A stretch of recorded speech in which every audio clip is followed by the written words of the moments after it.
All right, we're back for week 10 of the high school football season. See, Chris, I didn't even have to ask you this week about what week we were in. Chris, how was married life, sir? You made it? I made it. The wedding was perfect.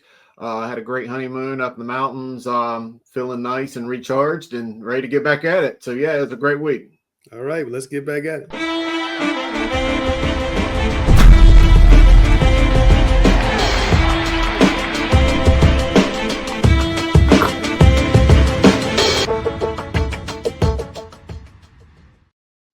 Chris, I always ask you what caught your eye during the week, but something caught my eye over at RJ Reynolds. They had started 6-0. They lost the last 2 games by blowout. And during Friday's game, the head coach's wife posted that basically they were calling for her husband's head. Your thoughts about that? Well, I think I hate that this happened. I know Coach Davidiak really well.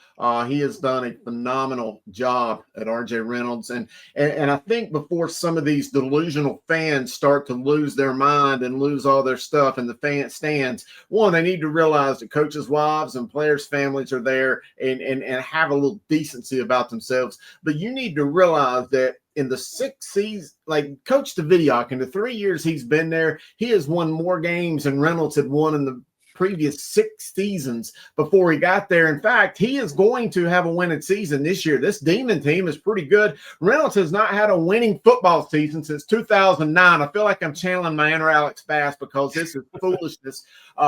Reynolds has a great coach. The AD knows that he does. I know the people at Reynolds. I've known that school, the administration, the AD, their class act people. I know that they're dealing with things in the right way. But for fans and parents or whoever it is to throw that nonsense out there when you lose to 2 of the best teams in the 8A and 7A respectively, everybody's losing to Reynolds and Reagan and West Forsyth this year. It ain't nothing to do with you. Reynolds has done a great job of getting back to where, you know, they want to be. They've got this beautiful new stadium. Coach Davidiak is a really good young up-and-coming coach, and I guarantee you that if Reynolds did something crazy and got rid of them, there'd be a lot of schools that would want to have him on their staff. I know his brothers at Valentine Ridge. That's a good family. It's just nonsense. Gary. Well, fans are going to be fans, and I can understand a wife taking up for her husband, but, you know, that comes with the territory. And I've been a head coach and, you know, as well as an assistant coach, and people are going to say things about the coaches, and you have to tell your family members ahead of time, they got to tune it out, or at least they got to ignore it. Because now that they know they can get under somebody's skin, they will continue to do it. So, you know, I know passion and all that kind of stuff is involved here, but I would advise the family, you either got it, if you can't ignore it, don't go to the game.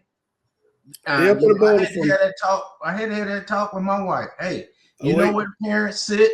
Don't sit over there because they're going to talk about it. Wait, ding, ding, ding, ding, ding. The start of the show once in. Go ahead, Sam. It's all yours. No, I think that, you know, all coaches need to take this into consideration.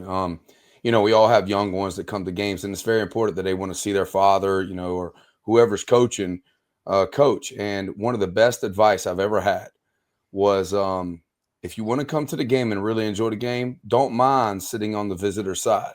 Sit on the visitor side, and you'll realize how good of a coach you really are. And sometimes that's hard to do, but when you do those things, it protects you.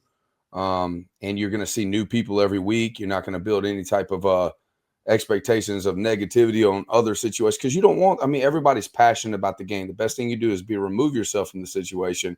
And I know that sounds sad, but that's just the way that we live in now. I mean, won a state championship last year and I still get ridiculed every game, which is fine. It don't bother me, but it does bother my 12-year-old daughter. It does bother my 11-year-old daughter. It bothers my 3-year-old son. Like, Daddy, why don't they like you? I'm like, it's just they're passionate for their kids, and it's okay. But just go sit on the visitor side, and you can realize the game at a different advantage from that viewpoint. Absolutely. That's a great idea, Sam. Absolutely. They'll put a bow on this for me. Buckle up. All right. First of all, there's a reason I don't sit in the stands at high school games. I had to do it early in my son's career. Yeah. When when we visited. I ran chain crews, but I had to sit in the stands. Yeah. And I will not sit at any. I don't care if it's a visitor side. I don't like to sit in the stands because of this exact reason. And the thing is, Sam, it gets worse when things get worse. And what I mean by that is, if you look, once you start losing a few games, it amps up tremendously what gets said in the stands by ignorant people. Now, I would turn and question them and ask them, how many times have you watched film this week? Can you tell me what they look at the down and distance and tell me what the other team's going to run right now? So what defense should you be in, or vice versa? I had to give all that stuff up, but it really put a bone in it for me when after a game, I had gotten some local restaurants to host us as a boost through the Booster Club to host the teams, and we're sitting in there eating our pizza, getting our pizza to come in, and I hear a parent telling the son how bad the coach was and the calls the coach was making. Yeah. And I ended up having to have a speech to everybody about how they are as parents, you're part of the team. Yeah. And you can't expect the team to do better if you're undermining the coaches. And I told them, and the coaches walked in when I was delivering these words. I told them, I said, look, if you don't like the coach, it's fine. At the end of the season, lobby to get the coach replaced. But during the season, we got to hold this ship together, or we're just going to lose more games. We're not going to do well. So that's a good point. This is, to me, one coach is not being ridiculed right now is Mr. Ward over at Providence. They had a big rally, and you were there when they came back against Palisades from 28-7 down. Tell us about that game. So, what a game. I always stand on a sideline for a half and go to the other sideline. And typically I stand on the visitor sideline first and the home sideline second. I did it wrong this game because I'd have loved to have been on that Providence sideline as they rallied back. Providence was in a situation that, I mean, quite honestly, I don't think anybody at Providence would deny this. Palisades was dominating the game up until early into the fourth quarter. This was Palisades' game, and Palisades kind of let up. And what happened with Providence is Providence never let up. And if you want to look at things and what you got to do in games, you got to finish. And even when things are down, you got to find ways to finish. And Providence found ways to finish. Exciting game for Providence, a highly disappointing game for Palisades to lose this way. Providence to win this way. I didn't look and see, but if you've shown that tying touchdown catch, it's coming up. It's coming up. It's coming up. So we had Coach Simmons on a week or 2 weeks ago, and that was the main thing he harped on was being able to finish this season as opposed to what had happened in the past. Look at that catch, guys. So the thing is that I've seen them in 3 games, Gary, and they didn't finish. And this is it here. Yeah, watch this catch, guys. Watch this one. Oh, not that one. No, it's coming up. It's not this catch. He makes a nice little juggling catch. But we're going to bring in Sean Matthews, who caught 3 touchdown passes in the second half of that game. So I want to set this up after he makes this wonderful catch here, guys. Okay. You see the ball's on the 20-yard line. So you want to talk about a player hurting your team. The play, I believe it was the play before that. Palisades stopped Providence. And in all likelihood, that would have been the game. But instead, a player, which happened several times Friday night, let himself get into an unsportsmanlike conduct call, just gave if Providence needed any more life, they got more life. Well, they got life. Let's ask this guy. How did we do it? How did you come back from 28-7? How did Coach keep you guys from not putting your heads down and make this rally? I mean, you said it. Just don't let up. I mean, it just comes down to believing. So it was fourth quarter. We were down by 3, and or we were down by 3 touchdowns, and we were just like, 12 minutes to play. It's gonna be hard. I'm sorry. I said, well, 12 minutes to play. You're down by 3 touchdowns. Yeah, and actually, it was down to about 9 minutes. Yeah. What 8 something? Yeah, I when think you it was scored 9. the first. So yeah, I think it was right around 9. How did it happen? I mean, what did y'all say to each other? What did Coach say? How did it happen? Well, he was just talking to us. He was saying, I mean, the game's not over. I mean, the game's 48 minutes for a reason. It's 4 quarters. Palisades, I mean, it's a great team, but they stopped playing after the 3rd quarter, and that's when we took our advantage. So, when did you start sensing the tide was changing? Like, I know you scored like 1, it's 28-14. But when you start sensing that, man, we can really steal this thing. I think after that touchdown right there, I mean, I could just feel the energy from Palisades slowing down. And I was telling people on the sidelines, like, y'all, we got enough time. We can still come back, and we just need everyone on board with that. I want to ask him a question here. So as a player, one of the things I've always told kids is once you fall out of the zone, you can't get yourself right back in like that. Would you agree? Exactly. Yeah.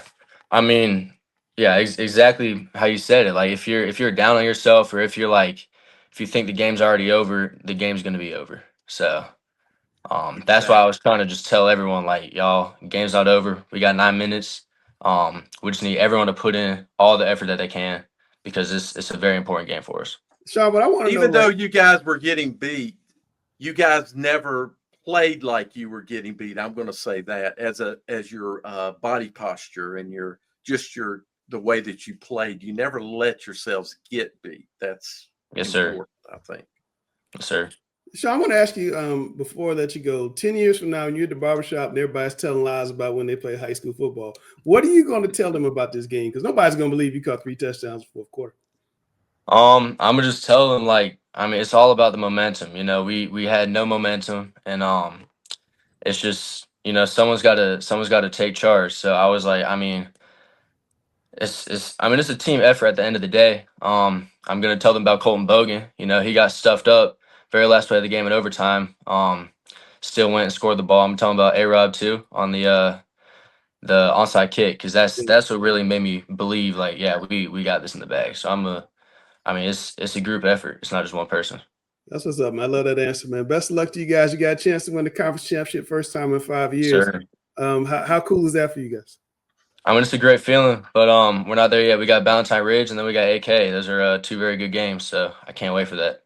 All right, but listen, man, good luck to you guys the rest of the way. Thanks for joining us, all right? Sir, thank you.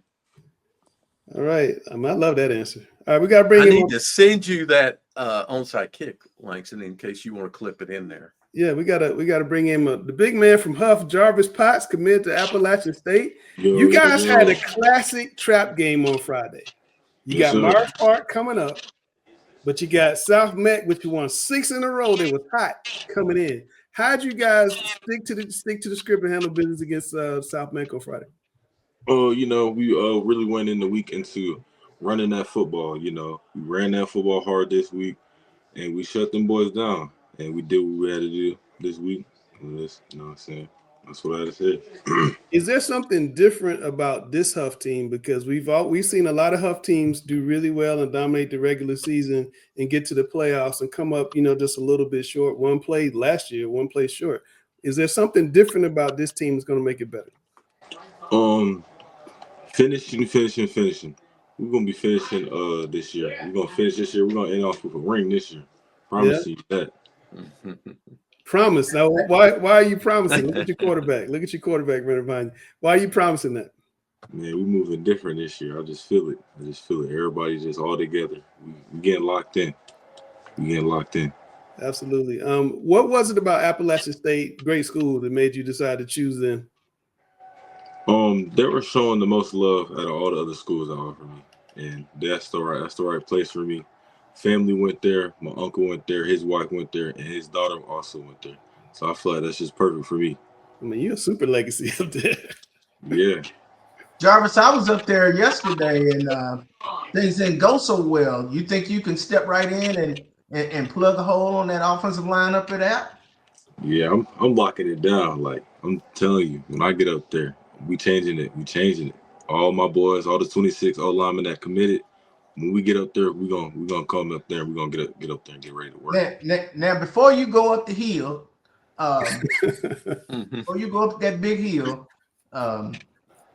what is your plan against those two defensive ends at Myers Park this week? Because they are both major D1 players. Yeah. And they got a lot of notoriety. How do you plan to address that? We gonna shut them boys down. We got the right tackle and the left tackle. We gonna get the boys ready this week. Work real hard this week and get ready for them. Shut them boys down. Man, I love it. That's what's up. Well, Jarvis, man, thanks for coming on. Best of luck to you the rest of the season. Hopefully we'll see you guys deep in the playoffs. Maybe we get a matchup with West Charlotte everybody wants to see later on this season. Yes, sir. All right, man. Take care, yourself. Mm-hmm. Big fella. I don't want to line up against that guy. All right. We got one more guy to bring in. I want to bring in Jared Curtis, the quarterback at RGK High School. Jared's having a great year, thrown for almost 1,400 yards, 13 touchdowns, run for 395 and 6 touchdowns. Jared, you guys are 2 wins away from a league title. We just had the Providence guy on. Yes, sir. That's Yeah. what you got to go through. Tell me Yeah. about what the feeling over at RGK being this close to a title. We're just focused on the next week. We had some tough losses early in the season that just help us rally and get focused on the next games coming up. But we always just try to stay just focused on the week that's coming up. I mean, obviously, I'm excited to go against Providence for whatever could decide. But yeah, I'm just nerves are hitting. I'm feeling really good. Got those nice butterflies, so it's gonna be fun. People don't realize, I think a lot of people don't realize how big a rivalry that Providence RGK game is. It's very much like a Butler Independence or a Providence Day Charlotte Christian. Tell us about how big that rivalry is and why it's so big. Yeah, it runs deep. So obviously, when AK opened up, it split all the kids there, and then it just from there just spiraled out of control. I mean, it's a lot of fun every game. I mean, last year we played at for the Patriot Bowl up at the Memorial Stadium, and that was a lot of fun. Yeah, it just runs deep. It's been for a long time, about 20 years or so now. So it's a lot of fun. Tell me about your brother Jack. He was a stud at RGK. Yes, and he's sir. undergoing cancer treatment and setting records right now at Carlton. Yeah, College. he's a tough MF. We got to beat that one, but go ahead. Yeah, it's just really inspiring to see. It makes me proud to say I'm his younger brother and that I can look up to him as the man he is. Does this surprise you? He's able to go out there and do that. I mean, he's getting Hodgkin's not at all. Nothing could get him off that football field. He loves the game way too much. Yeah, his preparation and his heart and love for football is just it's other level. Like he's a dog. How much does that inspire you to go do what you do on Friday nights? Great. I mean, he watches all the time with his teammates up there. Just loves to feel that he's watching, and it inspires me a lot to be a better man. And I mean, like it's like when he's going through all that, he has treatment on Monday, has to rest for 2 days, and then walk through Thursday, practice Friday, then play Saturday. Yeah, that's a lot. That's a lot on a man's body. So yeah, it always makes me go one more rep, push a little harder. Absolutely. Well, man, Jared, thanks for coming on with us. Good luck to you. Hopefully we'll see you in the Providence game in a couple of weeks with RGK and maybe have you back after Big W. That should be one heck of a game. It's one of the best rivalries around. I tell people all the time. So again, best of luck to you and thanks for coming on. Thank you for having me. All right. And you gotta love that guy's passion, Guru. I can't call you Guru, but you gotta love that man's passion. Absolutely, and they're really getting after it. And I'm looking forward to that game here in a couple weeks. Potential showdown with them in Providence, right here in my backyard. So that should be a pretty good one. All right, before we jump away, we got a couple quick hits. Huff one, as we discussed, and then we had the chance to talk to Samari Matthews, the Texas recruit, after that game. We definitely did good. We came out here and did our execution. Didn't let the distractions with homecoming and senior night stop us. Came out here, held them to 10 points, and got the win. Obviously, a great defense last year, great defense again this year. What's the future hold for you guys? It's kind of just what Huff been doing for the longest. So, we just got to carry on the tradition. With Coach Chach and Coach Bird and all them, we just listen to their coach, and they continue to be great. What has made this group so special this year? Definitely the brotherhood. We got a lot of returners from last year. So, if we just stay together and continue the brotherhood on and off the field, I don't think nothing can stop us. And having seen last year, I would imagine there was a lot of unfinished business coming into this year. Did you feel that way? Yes, sir, most definitely. We always get close to the hump, but I think this is the year we can finally get over and prove the world. And I know you've played Myers Park before, but conference game and probably for the conference championship. How big is this next week? It's definitely a big game. We're not going to take it lightly for who they are, but at the end of the day, they got to see us at the 50. So we just take it one step at a time.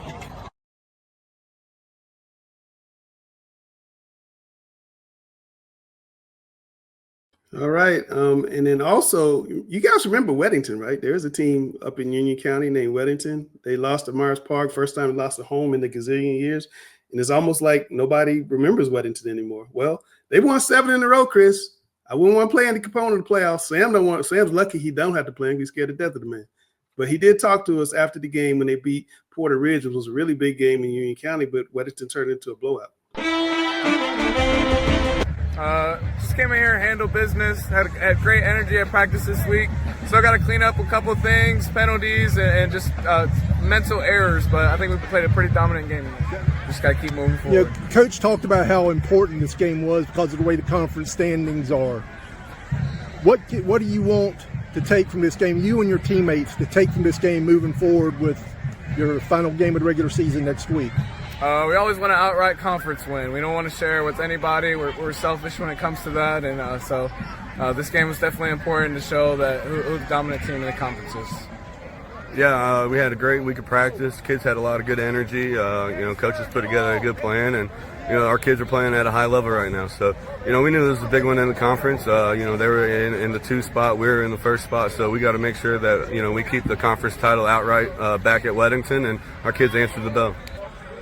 What are you hoping your guys take from this game? Yeah, there's still things we got to work on. We played very well, but we still had too many penalties, too many second and 20s, first and 20s. 3 turnovers isn't great. A couple of them are on me as a play caller, but we got to think. There's always things we got to work on as we get ready. For the playoffs.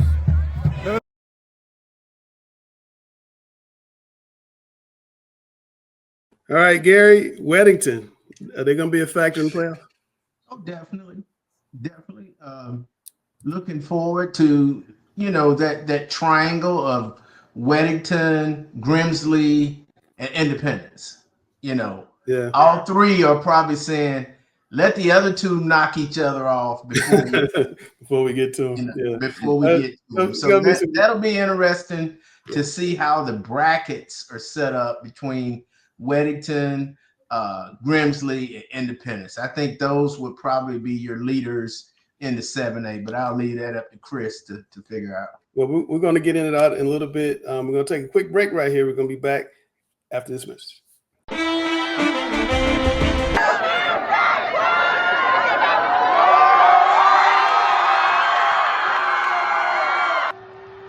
Every week on Thursday and Saturday morning, get the latest in high school news from around the region in the Charlotte Observer's free newsletter, Talking Preps, the newsletter. Make sure you sign up now.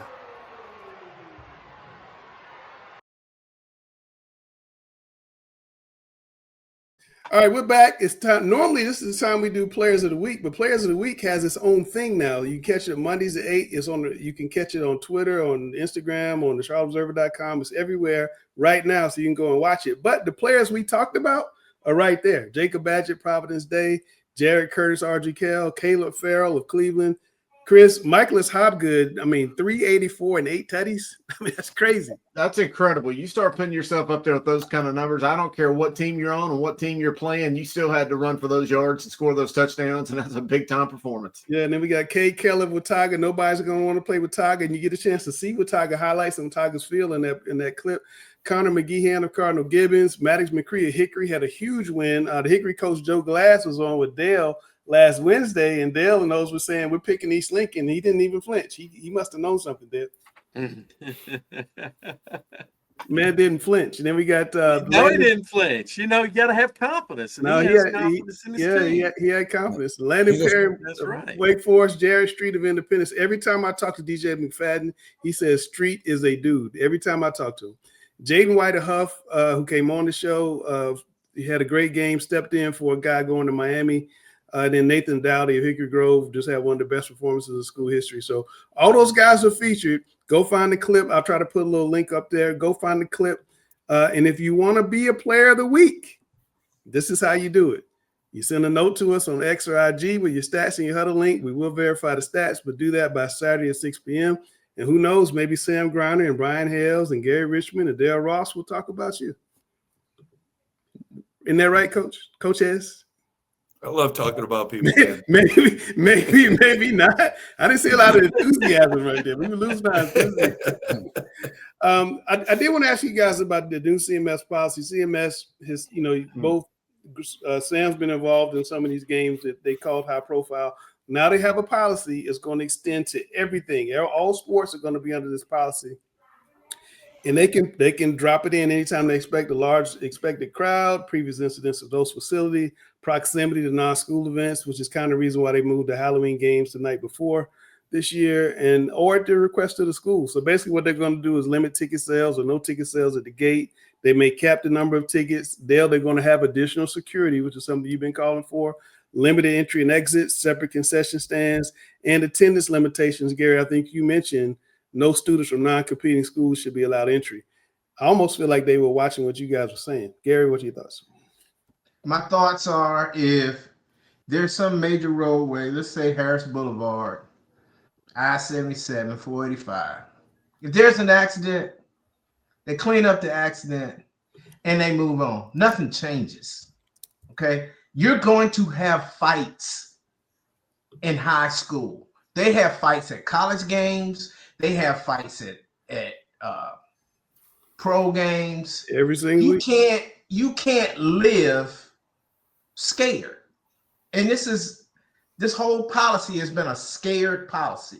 Now, if you knew that you needed extra security at certain games, then that should have started back in August. Why are you waiting until October to do that? You know, the last week of the season, every game is going to be a big game because they're rivalry games. Right. What are you going to do? You're going to send extra security to 11 football games? No. I mean, I'm glad they're letting us know what the policy is, but to me, they're living scared. You can't control what people are going to do. If they're going to fight, they're going to fight. Right. You should have had security at the high profile games to begin with. And if somebody fights, you lock them up, you let people know the policy. I don't see on the policy we're going to arrest people. That's what should be on this policy. We're going to arrest people that cause problems. Yeah. That's what they should have on there. Yeah. But at least everybody knows what the circumstances are now. But I still say you can live your life two ways. You can live to survive, or you can live to live. And I think this is live to survive. Sam always tells me he does not live his life scared. Sam, what are your thoughts here? Like Gary said, that I like to see the procedure that's out here. But what are you going to do so basically what you're saying is someone that's built their programs up to a high enough standard to make money for the school, you're going to get penalized for it. That's basically what I'm seeing on this end. So I think they need to add one more column to it and say, in the budget, this is what we're going to do. Anything that's considered a high-profile game, any of the home teams that are high-profile, this is what we're going to do. We're going to give you a percentage of money from another budget or whatever the case may be to help fund the program since you are high-profile, because you're costing those teams money. Right. You know what I'm saying? So I don't understand that aspect. I get it. Everybody's playing the safe card. We got to do this. I don't live life in fear. I fear God. I don't fear situations. And I don't know. Never did things scared. And it just seems like we're always trying to, instead of fixing problems, we're just creating new problems. Tails. I mean, I think I applaud CMS for one for being transparent and putting that policy out there now. Because I know there's a lot of rumor, innuendo, people talking about. I think this is the policy, or the policy may be that. So number one, the fact that they put that out there and said, okay, look, this is what we're doing. Now everybody knows. Now, a couple weeks ago, we talked in here, at, pretty great length about unintended consequences. Yes. And again, with this happening, you're cutting the legs out of so many people's athletic departments, and so many other sports are going to be hurt by this. I just think of the revenue that's created, like when we have a home game, and I'm afraid in 2 weeks, we're going to have one of these situations where one of our biggest moneymakers for the year, we're not going to make very much money on that. And I just found out earlier this week that our game with Mallard Creek is going to be limited. And that's a shame, because I've been fortunate enough to be a part of some of the biggest games that we've had in CMS in the last 20, 25 years. You guys all remember some of those crowds down at Memorial Stadium, and, some of the games that we played over Providence and things like that. And there's nothing like it. Like, I remember pulling in on the buses in 2009 when we played Independence over Providence in the state semifinal. And there's just TV truck after TV truck after TV truck, like back there behind the visitors' bleachers. And this was big time, man. It was like going to a rock concert, and like we were the show, like we were part of the show. No, you were the show. And I hate that these kids won't be able to have that experience. Yeah. I just wish there was another way. And Gary, to your analogy though, like, no, they're not going to shut down 485, but if an accident happens at the same spot on 485, eventually you're going to have to do something at that spot. Now again, like what exactly is determined? Like our game with Mallard Creek, like I don't know. Like we've never had a history of bad blood with them. Like we've never had a history of incidences with them. So it's disappointing on that end, because this is a big game for our kids. Yeah, CMS is going to announce these things on Monday. One of the unintended consequences, Chris, is that for the Independence game a couple weeks ago, fans didn't show up because they thought they weren't sure about the tickets. And now, they ended up having to sell tickets at the gate. But your thoughts about this situation? Yeah, and you're right. The unintended consequences always seem to get you, just reacting for the sake of reacting. And sometimes you just don't know what's going to turn out. I talked to my wife about this because, we have a son that played at CMS. He's in college now, and kind of tried to get her take on it, because she's been going to games for forever in CMS, watching him throughout the years. And the biggest thing that she said that has to be communicated is just the ability for the parents to get the tickets before anything else is said and done. Every parent ought to have the opportunity to have the tickets to watch their son or daughter play, because she said that happened to us and we had not had a chance to see him play. She said she'd have been hot, she'd have been going to whatever had to be done to see that game. And that's just the biggest thing, is to make sure that the parents get the opportunity to see them. Yeah, absolutely. All right, Dale, put the ball on it. Back cleanup for me. Boy, there's going to be you might have to cut some stuff. So first of all, Coach Hales, I attended every one of the really, really big games. 21,000 at Memorial is what it was. We didn't have these kind of problems, but Langston, you asked, what do we think about the policy? And, I made the comment, and I'm going to make it right now. CMS, you're doing wrong. You're not handling this right. Let's look back at the very first game of the season that I attended that turned out to be one of your limited games, and that was the Palisades and Olympic game. What did we have happen there? We had an incident happen. You didn't eliminate the incident by limiting tickets. The only thing you did is limited revenue for the school. So is this transparent, as Coach Hales said? I don't think so, because all they say right now is high-profile games. And, what determines a high-profile game? The policy says we're not going to have sellouts. We're limiting tickets to 1/3 of the stadium capacity. Well, they hadn't said how many. They hadn't said how many they would have sell, but they did say they would be limited. 1,500. They actually did say, I thought, that they will cap sales, is what they said. They will cap sales, and they will not allow. And I thought they didn't give a number. They could cap it at 3,000. They didn't give a number. Okay, I may be wrong there, but Yeah. they will not allow sellouts. Yeah. I don't think any of these are the right approaches. The approach is come to the stadium to the stadiums just like we always have. If you feel like a game has potential or some issues, put more security at that game. Pull it from the ticket sales if you have to, CMS. Let us know. Langston, I in all my years of CMS, this has got to be the worst run situation we've ever seen. That Providence game that Coach Hales mentioned, another game at Independence, we knew beforehand what we as media had to do to be able to get into that get there game. very, very early. Get there very well, early. well, yeah, and they were limiting those of us in media. Now CMS is not telling us. The athletic department is CMS. You're not doing. Well, your they are. They job. did announce they're going to make the decision Monday afternoon, so we will know. And Hales just gave us a little bit.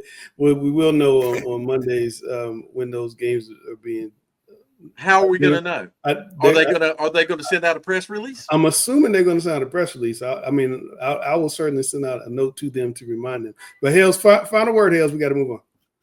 No, and you know, the fact that we're going to have to hire and bring in extra security, officials for these games, these high-profile games, who's paying for that? Is that coming out of ticket sales? Like Dale, you mentioned, take money out of ticket sales. Now you're costing us even more money. Like, why do we have to pay for that at the school level when we're already losing money based on the fact that we're not going to be able to let as many people in? Like, no, y'all pay for that. Like, this is y'all's solution. Y'all pay for that, and they may be. And so, whether or not I'm speaking out of school, I don't know. But no, like, I don't like that answer where, take the money out of ticket sales to pay for extra security. No, pay for that downtown for extra security. Don't charge my program for that. I hear you. I don't know the answer to that question. I guess we'll all get some answers moving forward. All right. Hundreds of dollars out of ticket sales to cover security versus thousands of dollars lost in ticket sales by not letting people in. That's why we're losing both of them. We're losing both of them. Yeah, you're losing culture of like people having great moments too. We're talking about small incidences compared to the culture building. Why are we not letting the public decide? If somebody doesn't feel safe going to a game, then don't go. Well, they won't. I mean, ultimately, they will decide with their feet. Well, let them decide. All right, let's move on. The playoffs are approaching. We have the number one voice of North Carolina high school football. Nobody knows this stuff better than him. Chris, I'm going to put up the RPIs in each division. And, if you want me to scroll down, we can scroll down. If you want to see who's out and who's in, I'm just curious to get your thoughts about what you see here. Well, I'll go on the record and say I think the RPI is garbage, and I think using it is probably the most asinine thing our state does. With that being said, it is what it is, and we got to play with the rules that they put in place. And at least everybody knows the rules going into it. I've always said, reserve the last two spots for RPI. I don't ever want to see a situation like we had a couple years ago where Trask won 8 games and didn't go to the playoffs. Stuff like that's foolish. But looking at it right here, I mean, you got some really good football teams. And, I do like that the RPI rewards some teams that goes out and plays aggressive schedules. If you win all your games and play aggressively, then you know what, you should be rewarded. If you play the most aggressive schedule in the state and you still only won 1 or 2 games, you know what, you are what you are. You're a 2-win team. But looking at it right there, 1A, that's tough. It's hard to look at some of these 1A teams just because of the lack of them. I think we only got 21 teams eligible to play, or maybe 23 teams now in 1A playing football. I think you've got 2 or 3 really good teams in 1A, and everybody else just scratching for some space. So the first round of the 1A playoffs might be kind of rough. Ooh, yeah, I hate to say that. I don't ever want to downplay anything in high school football. I try to come off as positive as I can be, but that first couple of weeks of 1A is going to be kind of tough. All right, let's look at 2A. 2A, 2A, it's a Tarboro Invitational in the East, and I think it's going to be the Corvian Invitational in the West.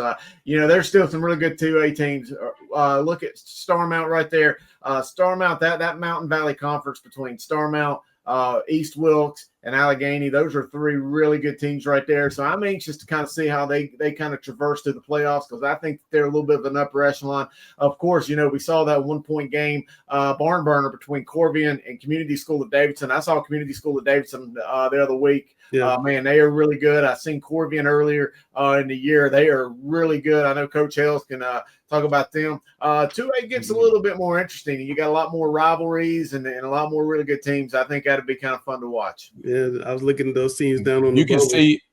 see, too, like Corvian's way down on the RPI, and there's no way they should be around 7th or 8th. Their strength of schedule, which is not accumulated. There's no human element, obviously, but That's my favorite word. That's my favorite word, Sam. Human element. I'm not surprised Corvian's going to be in the mix, Chris, of what you're saying, because we saw them early in the year. It goes week 2, and again, they lost a bunch of kids from last year, but just a ton of young talent, and again, think of the world of Coach Emil as a coach and the staff he's got there. So not surprised at all to see them making a lot of noise here. All right, Chris. If I'm in the 3A, I'm looking at my record. I'm Hendersonville. I'm James Keenan. I'm 7-1. I got the best record in the thing, and I'm looking up at 4 or 5 teams in front of me. And Pender's the best record in Lewisburg. They're all looking up. If you go by my power rankings that I put together every week, Mount Airy and Eastern Randolph are like 10th and 11th. Wow. Lewisburg, in my opinion, is about the 20th best team in 3A. North Stanley's down there. Pender's probably around 8 or 9. Hendersonville, Mountain Heritage, they are definitely upper echelon in the West. And you got some other teams on there. West Davidson, I see them right there. Shelby coming in at 18. Look at 18. Yeah, Shelby is still at 5-3 today, probably a top 4 team in the West. I know there's some really good teams in the West. Walkertown, I think, is legit. East Rutherford is really, really good. But again, I think this is some of the flaws of that RPI system. Dale, you're being really quiet. I know you don't like this computer system. Well, it's not a computer system. So it's just a straight weak algorithm. That's it. It's not a computer system. I love it. Weak algorithm. Weak algorithm. All right, good. Yeah, if it were power rankings, it'd be a little bit different. Yeah. No, it's not. Agreed. It's not power at all. Who's seeing all these teams 4A shape up to be about the same? I still have Brevard number 1, Reedsville number 2. High Brighton is really there. Central Davidson's a team that I have really started to look at in recent weeks. Coach John McIntosh, they really do some interesting things with their little double wing, hard to stop. There's some really good teams in there. West Craven, I really like them coming out of the East. Some teams that I saw you kind of pass up already. I'm sorry. Newton Conover, man, they're a team that I didn't know what to expect going into the season, but they've done nothing but win. And Stuart Kramer shocking Lincolnton this week. What a big win for them. Man, I did not see that one coming, Chris. And the way they beat Lincolnton was shocking as well. I mean, it was just absolute blowout win. Hales is trying to comment on something. He's saying, how do you see everybody? You know what I'm saying? That's a great point. Like, how do you see everybody? Right, because I understand we don't love the RPI, but there's got to be something just subjective, I guess, about it. Because nobody except for maybe Chris Hughes is going to see every one of these teams play. So a lot of times, we're saying the human element, you're just basing that off of teams' previous history, what their uniforms are. No. How does the NCAA tournament do their thing? They have a committee, and people on the committee see teams all over the place. So you get the Chris Hughes of the East, the Chris Hughes watching of the all West, those teams. No, but you get multiple people that have seen multiple. What's the NCAA tournament doing now? They're talking to expand to what are they going to expand the NCAA tournament now to 70-some teams? Makes a lot of money. 80-some teams. Makes a lot of money. Just keep letting more people in. What the heck? Makes a lot of money. Chris, what you see if the only problem is that how do you get enough people that can devote the time to watch enough that can be on a computer? No, I'm saying you have a combination of the two. I'm not saying one. Yeah. Chris, the NC2A can do it because those people. That's what those people get paid for. Yeah. To cover sports and so it's hard. You said all these people are qualified to judge a football team. We have a football coaches association. I'll remind you guys. Chris, I agree. They need to be a little bit more vocal, in my opinion. Chris, 5A, what do you see here? I'd say a bunch of really good football teams. I like 5A a lot. Crest is my number one team. They're right there in the mix. I think Hickory is right there. I know South Point beat Hickory. I feel like if that game went 10 times in a row, I like Hickory's chances by 7 or 8, although South Point's really good. Just a bunch of good teams. J.M. Robinson, I watched them week 1. At the time, just get thumped by Myers Park. Well, hey, that Myers Park loss don't look too bad anymore. Robinson's really good. Northwest Cabarrus, I really like them. Northwest Cabarrus, I think, is on the early end of a 2 or 3 year run where they're going to be really special. Good-looking team. Franklin in the West, I think, kind of gets left out because they're so far west, but I think Franklin's a team that could really hurt some feelings. And then you've got some teams coming out of the East. Rocky Mount, I see them right there. Rocky Mount may be my kind of under the radar team in Eastern North Carolina that has a chance to go all the way because they play offense and some serious D. All right. Well, that looks like, when we talk about 7A being tough, that classification could be really, really tough. No doubt. As the playoffs roll on. And we're going to call up 6A here in Jacksonville. Chris is a top team in the RPI, as you're going to see right now. Yeah, Jacksonville only playing a 9-game schedule, so I don't know how that affects the RPI or if it even really will. But I like the Cardinals. They're as old school as it gets, 3 yards in a cloud of dust, but very few 3-yard plays, by the way. But, they've got that grinded out mentality. Coach Bo Williams, he comes from a legendary lineage of coaching, and with Chip Williams, his brother Bubba Williams. So, some good football in Eastern North Carolina. Watauga right there, that's going to be tough if Watauga gets home field advantage because we know that going up there in December could be a tough deal. I really hope that we can see, a 5th round Watauga, Ashbrook kind of game because I think those two teams are exceptional. Northern Guilford, they've had a good run as well. Again, just some really good teams. Let me throw a quick wrench in this. Sam, Charlotte Catholic.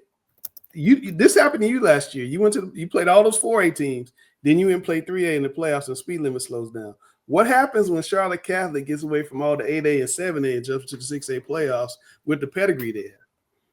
Yeah, I think that it's hard to take that many losses though and keep the camaraderie going. They got to find themselves and get into some type of winning structure.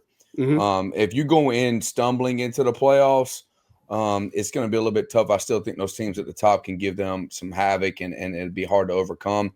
But say they lost 3 or 4 games early and then they got on a 5-game winning streak and they started hitting their stride, then they could be a little bit more dangerous. But they're still struggling a little bit, and I think that it's going to be hard to see a deep run as of right now. They got Culbertson and Piedmont coming up. Those are 2 winnable games. They can definitely get on the little high street coming up. Chris, here we go with the Fight Club, the 7A. What do you see here? Who's naming it the Fight Club? Like, hold on. I stole that from Chris. Grace. Yeah. Grace, it's time, baby. Come back. I know you watch. Come back. I agree. 7A's where it's at in regards to a lot of really nasty, dirty teams that just are all really good. It's going to be interesting. Cleveland right there, all they do is just win. I don't care. I will never pick against Cleveland as long as Scott Riley's there. He's one of the best coaches I've seen.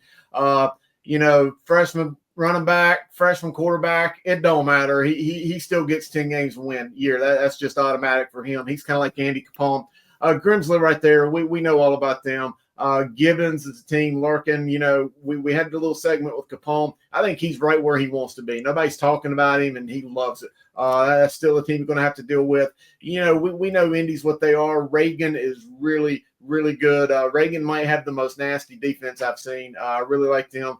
I saw Mooresville Friday night. Mooresville, they are really good. I mean, really, anybody on this list who is not good. Even Davie County right there at 16. I know they lost to Mooresville Friday night.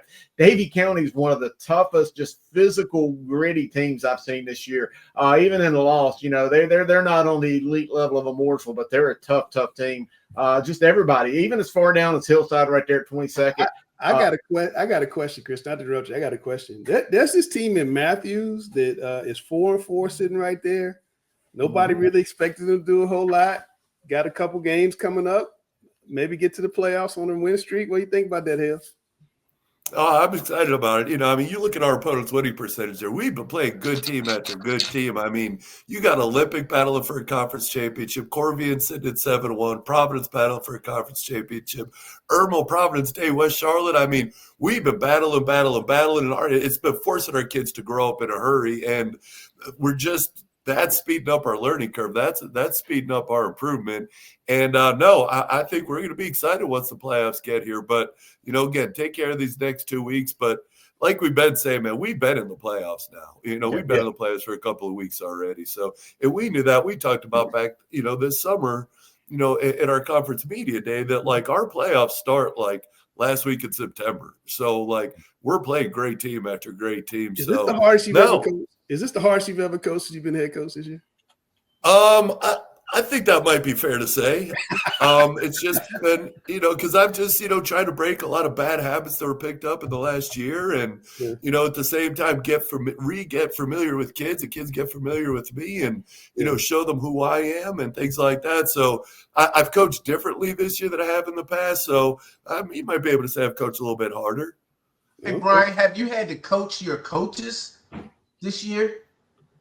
No, not really. That was one of the big things. Like, once I decided I was going to be back this year, honestly, I only texted like 2 or 3 of them, and there's 10 of my guys were at practice the next day. So they're ready to come back. And that was a big deal for me because I wasn't going to have time to teach the way that I do things or the way that we always done things at Butler. Like, again, like our entire coaching staff, with the exception of me and Mark Sanders, either played at Butler or had a son play at Butler. So they know the deal already going in. So that's been really important. Chris, what do you want to point out in 7? All right. Since this is the Get Off My Lawn episode of Talking Press, I want to get on soapbox for 1 second. This is totally off the mark, but it's just something that needs to be said. I have been thinking this for really a year or two. Scroll down there about mid-pack. I'll tell you when to stop. Keep on going right there. Let's stop. Okay. Number 26, Southern School of Energy and Sustainability. Just use Southern Durham. I mean, good golly. There's some other schools, Northwest Halifax, Southeast School of whatever. People use a media name of Southern Durham, Southeast Halifax, Northeast Halifax, Richmond down in South Carolina. They do the same thing. And since I'm on my soapbox, here's another one. If you've got a team social media account like Butler Bulldogs, and the coach retires and a new coach takes over, hand over the password. Oh, gosh, thank you. Great point. Great point. Account. Gosh, darn it. Man, sometimes I'm tagging the accounts at like 10 years old. This is insane. Sorry, we'll get back to programming. We'll talk about that. Hey, they're pretty good. Obviously, you got Sam's West Charlotte team down there at 6. There's no way they're the 6th best team in 8A. I'll go on record as saying that. Huff right there, they're probably – they are what they are. Huff is really good. I really want to get a chance to see them and Sam go head-to-head late in December. I don't know if we'll be able to see that or not. You never know how the ball bounces in playoff football. Hargard right there, I've seen them. There's some really good teams. This Millbrook team, I think coming into the season, everybody thought it was going to be Rollsville and everybody else in the East. Coach Lamore Marshall, that Millbrook team, they are really good, playing some really good football. There's a lot of really good teams. And hard to say. I still think it's about an 8 team. I think there's about 8 or 9 teams who you can seriously consider state championship quality, just because you got to look at the way the playoff, kind of the brackets shape out and the way the ball bounces. Sam will agree with me. Playoff football in December is different than playing football in September, because you got to run that ball, and you've got to be able to move teams from point A to point B against their will, and doing so in September is different than doing it in the playoffs. Sam, when you get a home game? Yeah, we better get a bye, dadgummit. I want the top 4 teams in the West and the top 4 teams in the East get a bye, and that's all I need right now. Just give us a little bye. It just shows you how this is not totally all the way correct. And that's all speaking on Corvian. Corvian's only loss is to Butler, who can compete in 7A in championship form. Okay, they can win games, and Corvian was sitting at like 8. That's what I'm saying. There's no way they're the 8th best team. They're in the top 3 easily. And so I was like, that's what's.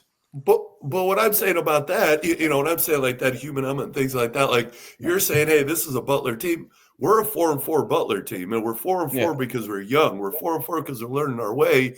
You can't say, well, their losses to Butler. Butler's a great program. Like, this isn't, the Riley Ferguson, Christian LeMay Butler teams right now. So, like, that's what I'm saying. Like, you're not going to have somebody that sees all these teams play and can fairly rate them based on that. So I think, that RPI has to matter.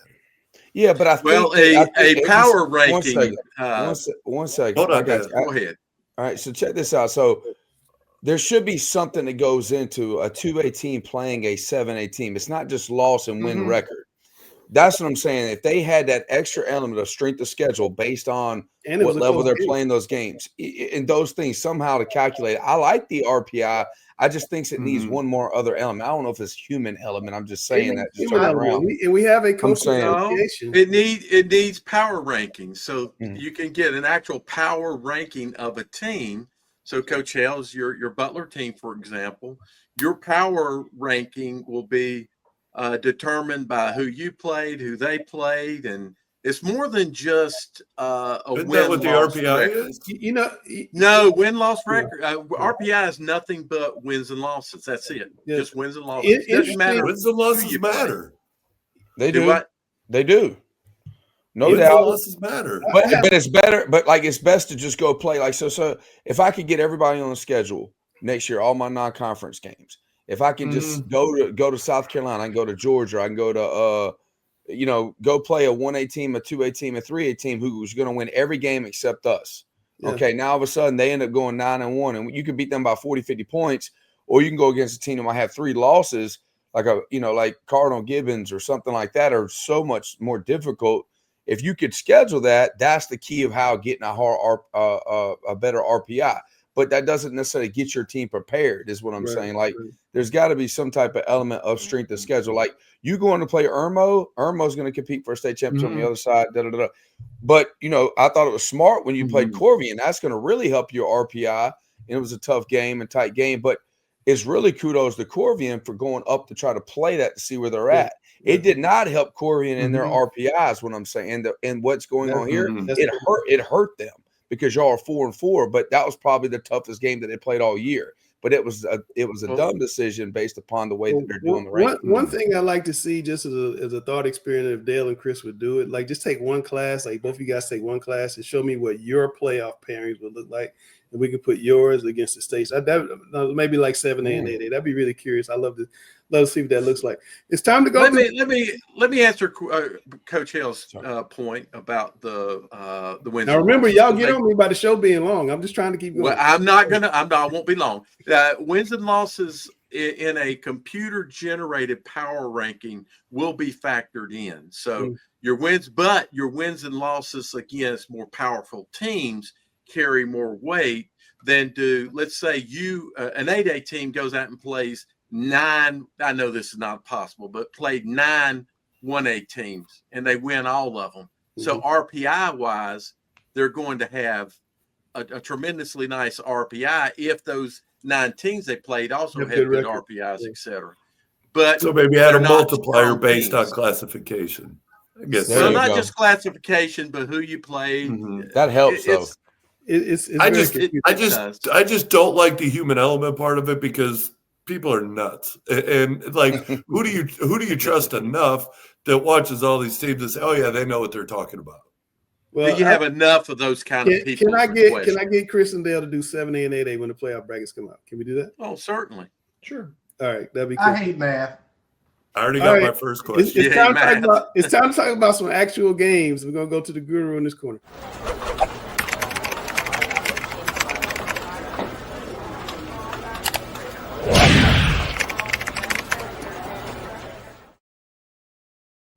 All right, I want to go quick because I know we're running long in this show, and I want to get everybody home for the evening. But I do have big 3 games. There was really about 4 I wanted to talk about, but there's 3 that I'm going to talk about here. West Forsyth at Reagan. We've mentioned them, earlier in the show when talking about R.J. Reynolds. West Forsyth, they are a bona fide top 8, top 9 team in 8A. They are a really good team. Coach Kevin Wallace has done a phenomenal job in the 4 or 5 years since taking over for Coach Adrian Snow. It's always been a year in, year out, a top program, dating back to state championship appearance in 90 and some other really good runs along the way.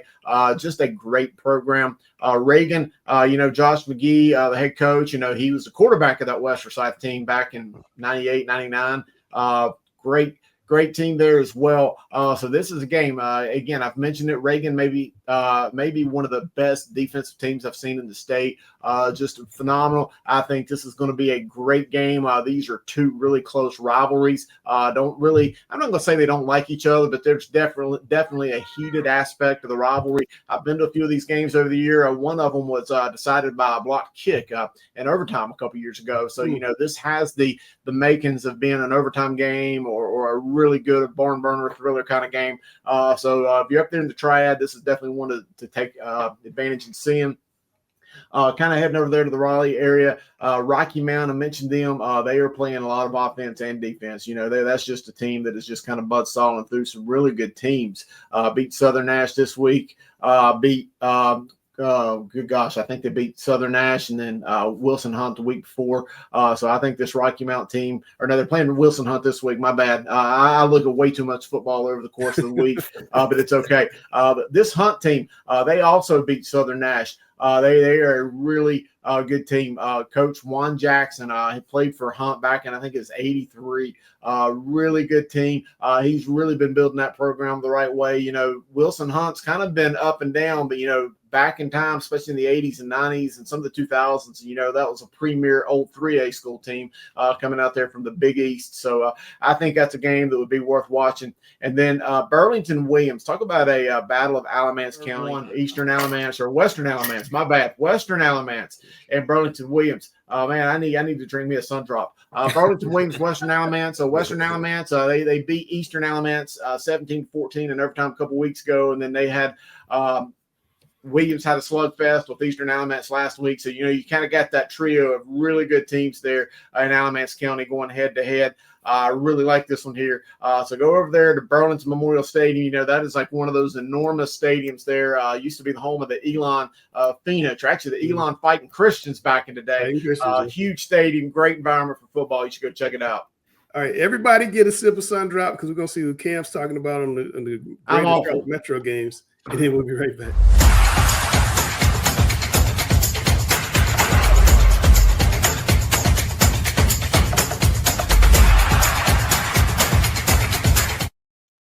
All right, I'm back for another edition of Cam's Big Three area games of the week. First off, we got Crest at Ashbrook. Look, the Green Wave over at Ashbrook, they have absolutely been rolling. 8-0 record, but biggest test of the season coming up so far. Crest ranked first in their classification. I think this could be a really high-scoring game. I mean, the Green Wave defense has been really strong this year, but, Crest puts up over 45 points a game, so if it's really going to be a battle of wills. If Ashbrook's defense can hold them under 35, it could be a good game. But look, if Crest scores more than 40, I think they're going to win this game. Then going down to Lake Norman, Davie County comes in after taking a thumping to Mooresville. After beating Statesville 2 weeks ago, people thought Davie County might be kind of turning the corner, if you will. But after a big time loss to Mooresville, they kind of got don't want to really say put back in their place, but look, because Mooresville's very good. But look, Lake Norman's also going to be vying for that crown to be considered the best in Iredell County. The big test for Davie County, but I look for this game to be kind of close. I tend to give the edge to Lake Norman, but look, Davie County's 5-3. They can beat teams and they can play with whoever is in front of them. And lastly, didn't have East Lincoln on my games of the week last week, and I think Dale called me out for it. So put them in this week. But look, they coming off a loss to Hickory, another team that Maiden, who they're playing this week, is also lost to. So there's some commonality there. The Maiden Blue Devils at 6-2. Very good team, scores a lot of points, similar to East Lincoln. East Lincoln's athleticism may be a bit too much to overcome for the Blue Devils, but look, I think this game could be real close for really 3 quarters. It's really going to be about who can make the big explosive play to kind of break it open late. And that's Cam's Big Three.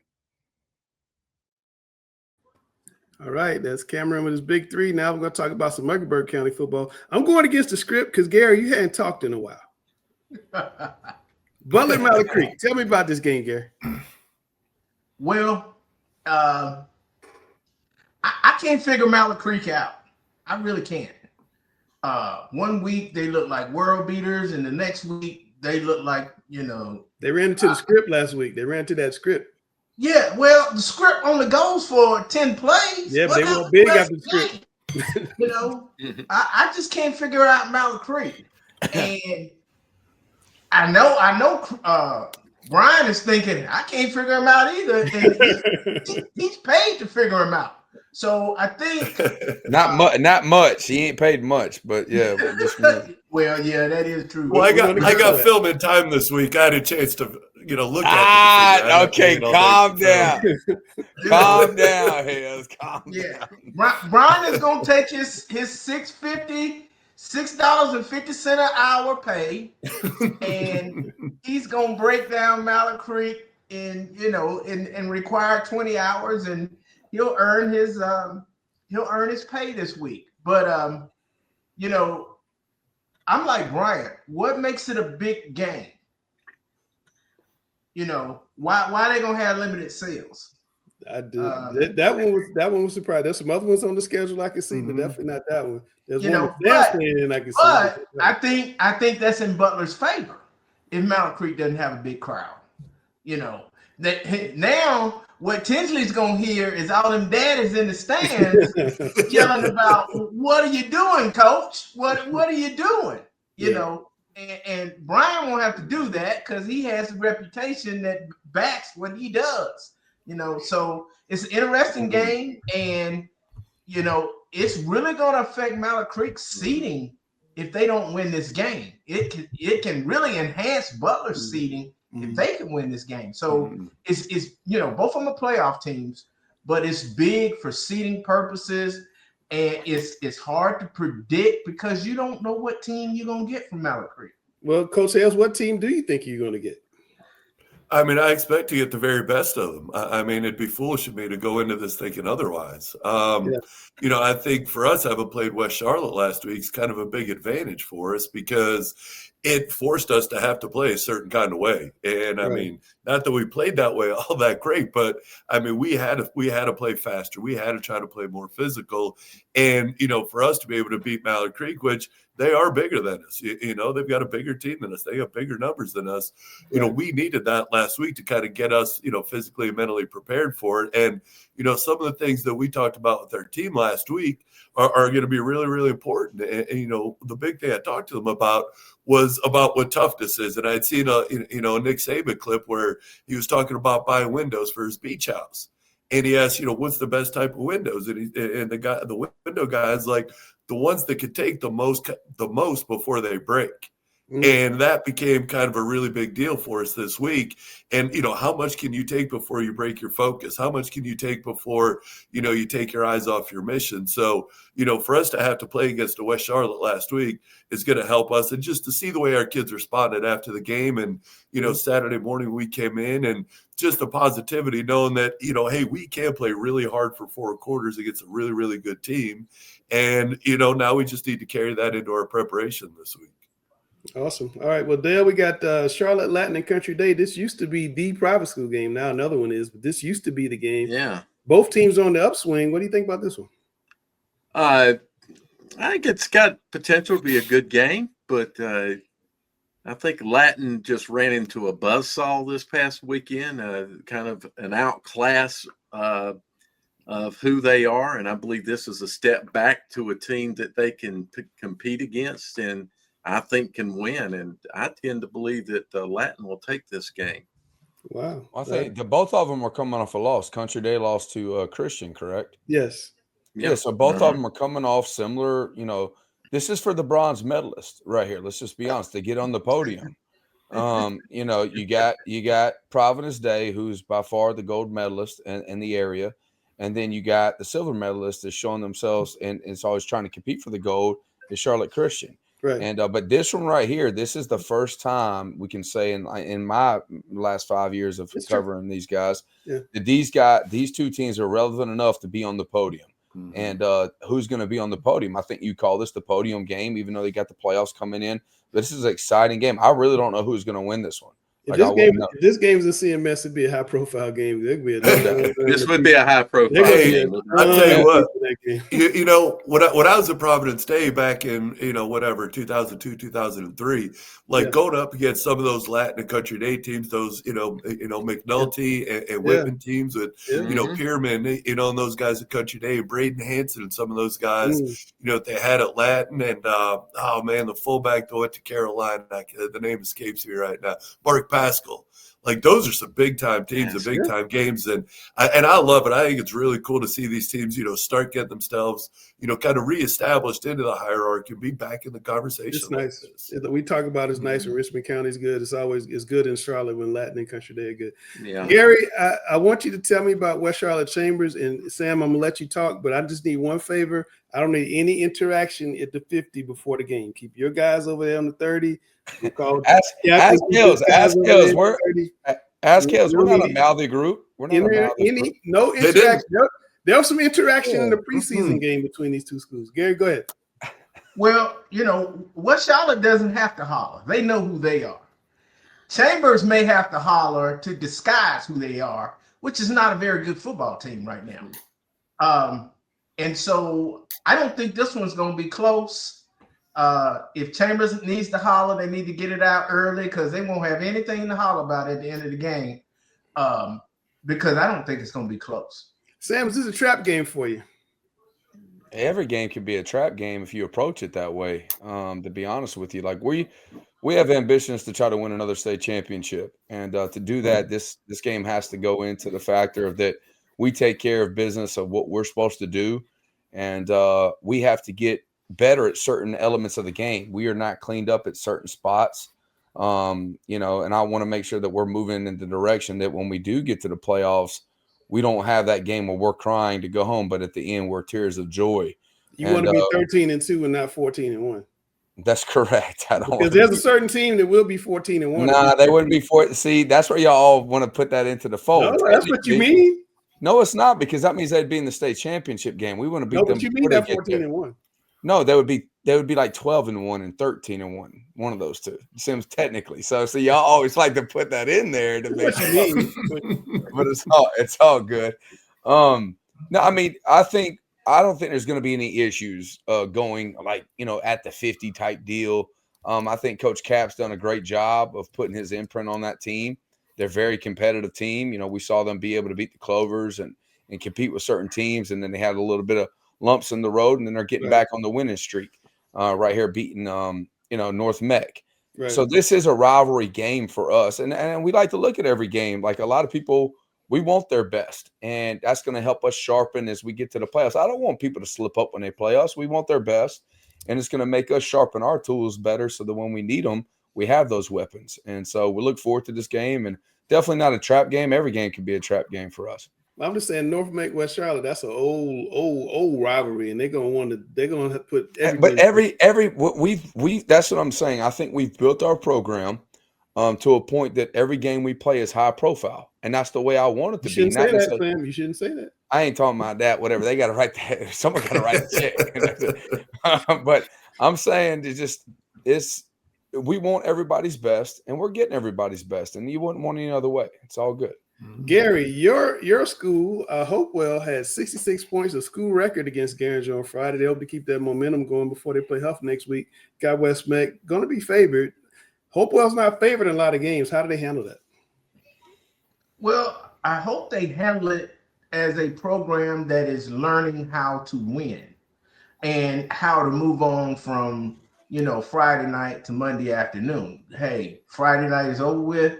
Let's start preparing Monday, like it's our last chance to make a playoff run. Right. So I would hope they show some maturity. I'll see a lot of them tomorrow, and they'll be asking me, "Hey, did you see us Friday night?" And I'm gonna be honest. I'm like, "No, I'm not watching you play Guaranteed. I want to see how you play against a Huff, against a North Mac, against somebody who you don't match up with as well. So, and West Mac, they're looking to get on the board, so they're looking at Hopewell like this might be our last chance to get a win. Yeah. So they're gonna get the best from West Mac. Yeah, Dale, West Mac, your school, been outscored 291-46, 0-8, hadn't won a game. What are they trying to get done this week and next week as they finish out their season? Boy, as a program, you got to find ways to find victories. Especially when they're not coming on the field. And quite honestly, I believe this will be a game that Hopewell's win. They're favored, and honestly, I hope they do win. I'm a Brandon Sneed fan, but Langston, you just got to find ways to keep kids interested in the program. The biggest problem I think a coach probably faces with that kind of a situation is the kids don't stay focused in playing the game. While they're in the game, they're more prone to injury. So right. That's true. You got to find a way as a program. You got to keep the kids focused, find ways to find victories.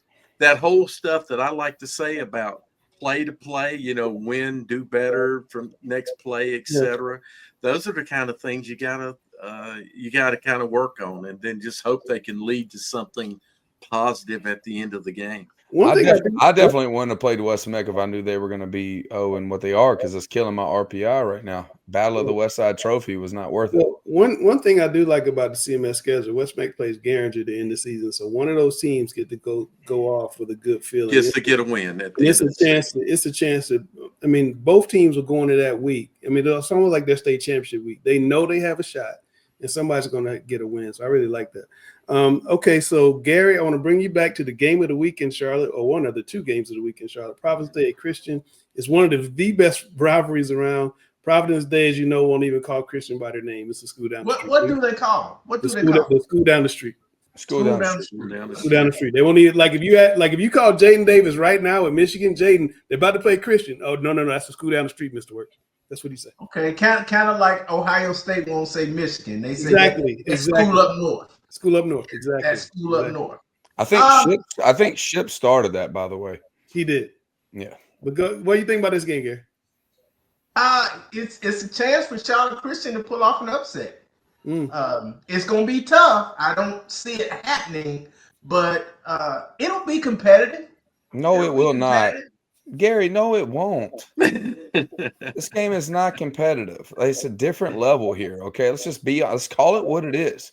Okay, Providence Day is playing more of a national schedule. They can play with everybody, the Grimsleys, ourselves, Huffs. They can play in this brutal of a schedule. I don't think Christian can. They try to, and they get beat up by the Independences and the rest of them and things of that nature. This is a 21-point game minimum. Wow. If they keep it within 21 points. Sam, give me a way Christian can win, because I think what happens is Providence Day tries to knock you out quick. So you'll get knocked out quick, control the ball, run the ball, keep the clock running, keep Zay Lott on the sideline. That's not their style. I wouldn't run two safeties high because he's going to kill you running like he did against Latin. But I'm saying, give me a scenario how Christian can win this game. They would have to go against what they do, and they can't do that. They're very spitting images of one another. Just one has a lot better potential than the other one. It's not like they can get under center and they can milk the clock. They can make some checks at the line and do some things and run the ball here and then mix this up and then milk the clock away and then try to get a couple of turnovers, because Providence Day is too efficient. They don't create a lot of turnovers. Their kicking game, they don't have a lot of flaws. So this is you're going to have to play with a lot of passion and do everything you can. At the end of the day, that's still going to be 21-point win the other way. Minimum. Like if they keep it within 21, that's great. That's unbelievable. But I'm looking at 30, 35 points or more here. All right. Well, that's a problem. That's the potential problem right there, Sam. Is if Providence Day feels like they've got a 21-point win under the belt. They don't do that. Well, I hear that, but they can't do that because They won't there do that are for some Christian, Dale. there are some motivating factors for Christian, and can they find ways to turn?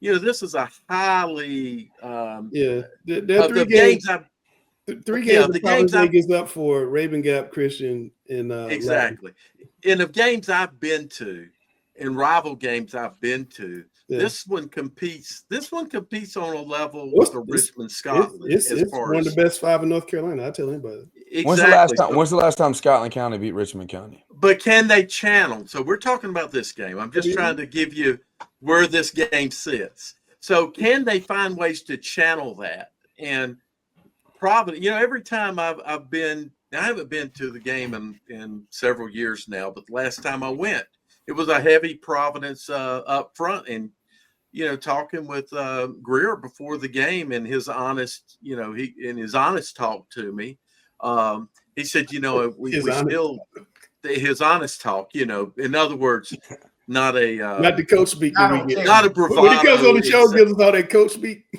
Exactly. How does he actually feel about it? And yeah. His concern is always that, they are a rival. And sometimes teams get up to play their rivals. So I agree with you, Sam. Providence State's a huge favorite. Okay, what do you guys want to bet? Lunch on this? How many points you need? I'm not betting. No, we're not talking about high school betting on this show. We're not doing that. My pick is Providence Day. No. Hales, tell me about the other game of the week. Huff Morris Park. Huff got a bunch of seeds going to college. Tell me about this game. Yeah, Huff's got to be locked in. Like even earlier in this week we talked to our players of the week, and we're talking about state championships and this and that. Like, and Myers Park, if you look back last season, they were about a 500 football team.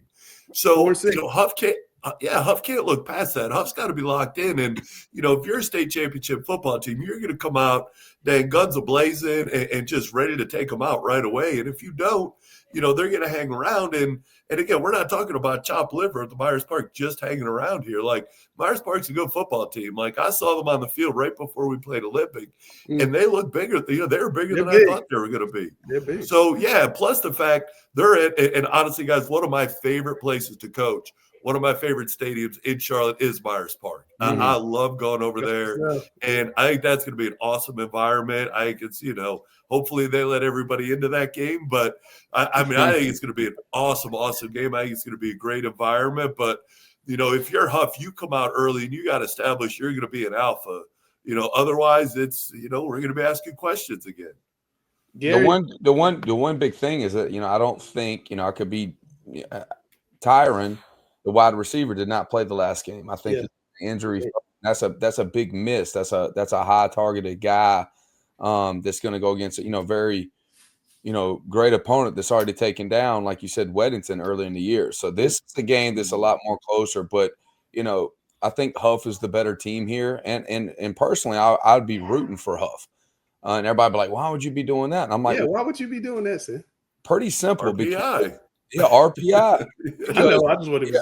Yeah, that's exactly what it is. because if Myers Park wins this game, now both of them are going to be ahead of us in the RPI, and I want to try to get into that bye scenario. That's Gary. Is this a holler championship? Because I think it is. What are they hollering about? Who's gonna buy the latte? Or maybe the coach. Espresso. The students might be talking about the latte, but the players gonna be hollering. It won't be any hollering between Huff and Myers Park. It might be a race. It might be a race. Chachi will holler. Chachi and the quarterback coach, the quarterback coach from Myers Park, and Chachi. That'll be the loudest two right there getting out of it. It might be a race between the parents of both schools to see who can get to South Park restaurant first. But it should be. You're unreal, Gary. His name is Gary Richmond. He'll be here. Mr. Richland. No, but I think it's going to be a real good game because I really like Myers Park's defensive line, and the place that I have really seen the most improvement over Huff the last few years is in their offensive line.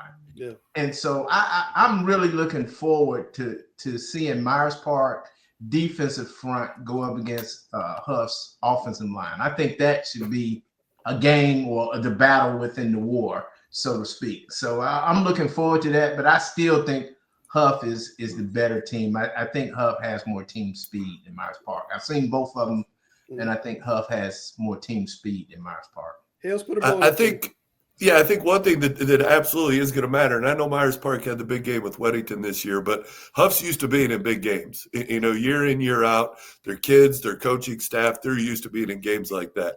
This version of Myers Park, like this ain't, the Chadwick Myers Park, like, with Coach James and these guys, this is kind of a new environment for them. Yeah. So, how do they respond to being in a big game like this? Like, what's their preparation going to be like? Do they try to, kind of reinvent the wheel, or do they stick with, what got them there? So I think that's going to be a real interesting thing, is like how much does this Myers Park coaching staff, mature and grow with their football team also. It's going to be one heck of a Question. game.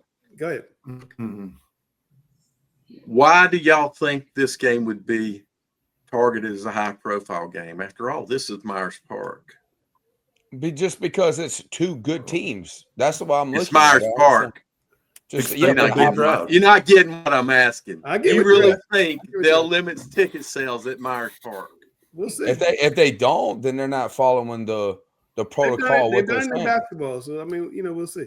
But look, at Myers Park. At Myers Park, they did it in basketball. Yeah, I don't think this game will be targeted. None of them were targeted. I just hope they decide the game is high profile, just put in extra security and let everybody come in. So Gary talking about the lattes and all. That's why it won't be targeted. All right, it's time for my favorite part of the show before y'all get me in a whole lot of trouble. We're gonna take a break. We'll be back with Coach versus Coach. Hi, I'm Scott Fowler, sports columnist at the Charlotte Observer. I have been here 31 years, but you know what I never have had before here? A newsletter.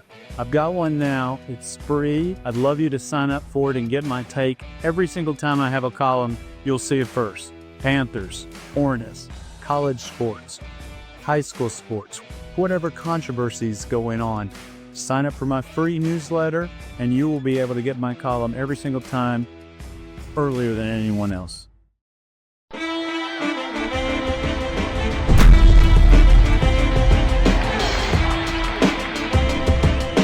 All right, this week, Cam's one-on-one interview. I've got the quarterback of the West Cabarrus Wolverines, Mr. John Tay Harrison.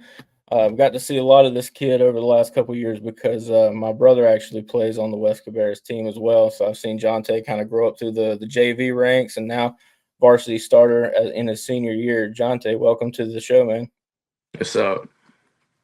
All right, let's look at some of your huddle highlights. If Langston can plop those up. One thing I know about you, you run and you run hard. You can also throw a pretty spiral. Just looking at this ball here, placed perfectly on the money. But I want to get some of these running highlights if you do have them. But I know you run hard. What is it about playing quarterback that kind of makes you tick? Because I know a lot of people that play different positions, they play them for a reason. What is it about quarterback that you just love playing? I just love being a leader, I love determining the game myself, like putting the team on my back. When a team needs something, just come to me. That's what I'm loving about the game. That's what made me want to do it.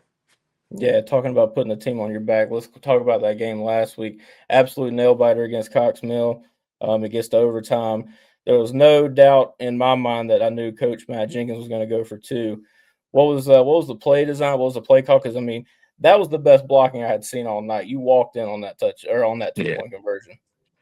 So what we had on the first touchdown in overtime, we had called a jet sweep, which was just a fake, and then I was going to power it through. So we had power coming with that jet sweep. So we ran that, we scored, and then we came back, and coach was like, we're going for two. So I had to talk with the guys up front, and I was like, everybody just do their job, and we're going to win this game through me. So we came back, we put on the left hash, we flipped the play, ran the same play, and then I just got in untouched. Yeah, man. Talk about what it's like playing for Coach Jenkins. Look, I've known Jenkins a long time, covered him when he was at Huff and now obviously at West Cabarrus. So what's it like playing for Coach Jenkins, and how is he maybe different than some of your prior coaches? Coach Jenkins is an amazing guy, He comes in, he has that hammer down mentality. You know, he's like, just play every play without regret. You know, he's amazing, honestly. Not to push his horn or anything, but he came in, he came in February. He told us what we were going to do and what we are going to do, and we're doing it now. We're competing for that league title. Yeah, for sure. Let's kind of get into the season a little bit. Bumpy start, obviously 0-3, you're playing really good teams, obviously Northwest Cabarrus and JM, really good schools, as well as Lake Norman. But then you rattled off 3 in a row, obviously Berry, Hickory Ridge, Harding. The 3-point, I'm sure that was a gut-wrenching loss to Olympic, but then obviously the win over Cox Mill, and you've got Central and A.L. Brown left on the schedule. So just what's the message in the locker room right now? And obviously you said you like being the leader, so what's your message to the team to get these last 2 wins and compete for that title? So we came in after that loss to Lake Norman. We were 0-3. We sat outside and we had a talk, and we said one thing: live with no regret. So when you 5 years from now, what you want to do, live with no regret. So we started 0-3, and then we just getting everybody to buy in. Then we won 3 in a row, and we lost to Olympic, which was, oh man, that one hurt. I'm not gonna lie. And then we came back, and it was like, no regrets. That's just our motto for the season, honestly, just no regrets. That's what we want to do every game. We want to win. We want to play our hardest, play with no regrets. So the Cox Mill game, we won that game. So next week, we got an amazing chance here to beat Central Cabarrus. I think we'll do pretty good against Central Cabarrus. I think we'll win. Not to push the horn or anything, but we will win. I like the confidence. And then we have A.L. Brown, which will be a pretty good game, our senior night, last game of the season. Just cinematic right there. We have a chance to get the most wins in school history. So that's what we're aiming for right now. And then we got the conference championship. If Olympic drops one, then we'll be ready there, take that first place spot. But for now, we just focus on winning those games ahead of us right now and getting into the playoffs. I got you. Yeah. Right now, I think the latest RPI projections had you guys right in the mix. But I do want to ask you, what do you want your stamp to be on this program? Because obviously you come in, you replace Jared as the QB1. So you're a varsity starter for 1 full season. What do you want your impact to be and your legacy to be at West? I just want people to remember me as the greatest. Honestly, it's not that far. I have pretty much every record in the program right now. Yeah. Just need that single season passing yard record, but everything else I already have. So just remember me as the greatest. I feel that, man. Well, appreciate you coming on and joining us. Best of luck the rest of the season. I'm sure I'll be out there on senior night. My little brothers want me to walk out on the field with them, so I'll be at that game for sure. But best of luck the rest of the way, man. All right. Thanks for having me. Yes, sir. All right, man. That's part of the show. Let's lock the door. Welcome to another edition of Thunderdome.